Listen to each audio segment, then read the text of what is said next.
ধার্য মূল্যের ওপর 16% ছাড় দেওয়া হয়। একটি বইয়ের ধার্য মূল্য 80 টাকা হলে বইটির বিক্রয় মূল্য কত? উত্তর: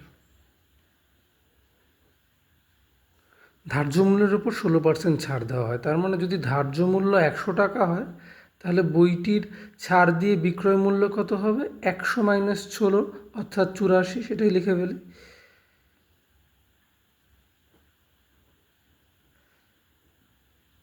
ধার্য মূল্য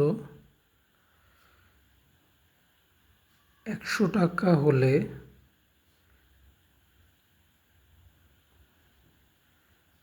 বইটির বিক্রয় মূল্য ইজিক্যাল টু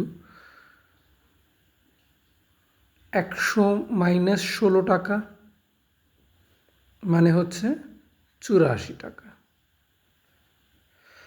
তাহলে এখানে বলেছে ধার্য মূল্য 80 টাকা, তাহলে ধার্য মূল্য 1 টাকা হলে বইটির বিক্রয় মূল্য ইজিক্যাল টু 84/100 টাকা। আর ধার্য মূল্য 80 টাকা বলেছে, ধার্য মূল্য 80 টাকা হলে বইটির বিক্রয় মূল্য 84 × 80/100 টাকা। তাহলে এখানে কেটে যাবে, 84 × 80 হবে, সরি। তাহলে এখানে 4 দিয়ে কাটলে 4 × 25 = 100,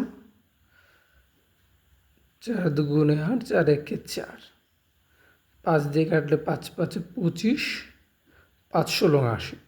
তাহলে উপরে 16 × 21, তাহলে 16 × 1 = 16, 6 হাতে থাকে 1, 16 × 2 = 32, আর 1 = 33, 336/5 টাকা ইজিক্যাল টু 5 দিয়ে ভাগ করলে তাহলে কত হবে?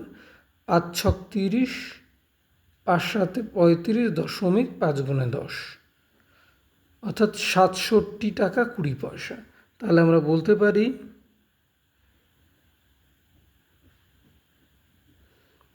বইটির বিক্রয় মূল্য 67.20 টাকা। অ্যান্সার।